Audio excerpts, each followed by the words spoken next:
இன்று ஞாயிற்றுக்கிழமை தேய்பிறை அஷ்டமி.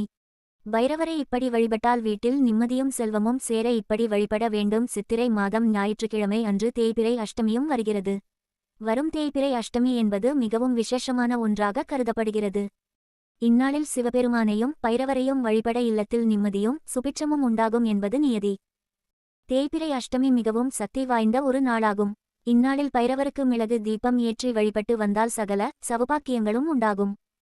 குடும்பத்தில் இருக்கும் பிரச்சனை தீர ஈசனை தரிசனம் செய்து அவருக்கு அபிஷேகம் செய்வதற்கு உரிய அபிஷேக பொருட்களை வாங்கி கொடுப்பதன் மூலமும் சிறப்பான பலன்களை பெறலாம். மேலும் பஞ்ச எண்ணெய்களை கொண்டு பஞ்ச தீபங்களை ஏற்றி வழிபடுவது இன்னும் சிறப்பான பலன்களை கொடுக்கும்.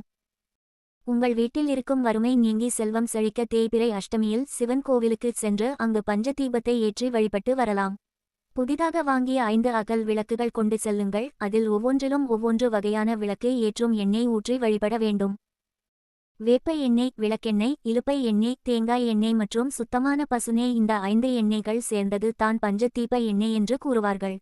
இதை தனித்தனியாக ஒவ்வொரு அகல் விளக்குகளில் ஊற்றி தீபமேற்றி சிவஸ்தோத்திரங்களை வாசித்து விளக்கு ஏற்றி வழிபட்டு வர வேண்டும்.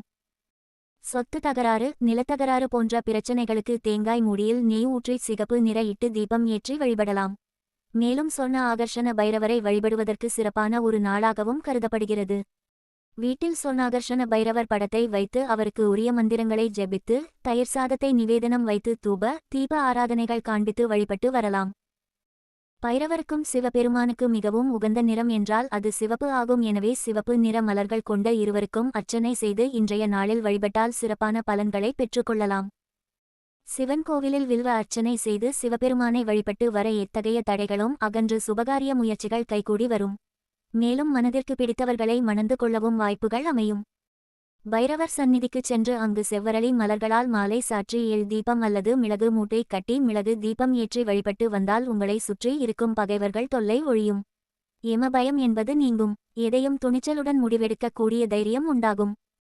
குடும்ப நிம்மதிக்கும் செல்வ செழிப்பை பெறவும் சித்திரை மாத ஞாயிற்றுக்கிழமைகளில் தேய்பிறை அஷ்டமியில் சிவன் கோவிலுக்கு சென்று சிவபெருமானையும் பைரவர் சந்நிதிக்குச் சென்று பைரவரையும் வழிபட்டு வீட்டிற்கு வந்து சிவபார்வதி படம் மற்றும் சொர்ணாகர்ஷண பைரவர் படத்தை வைத்து தயிர் சாதம் நைவேத்தியம் செய்து முறையாக வழிபட்டு பூஜையை நிறைவு செய்து கொள்ளலாம்.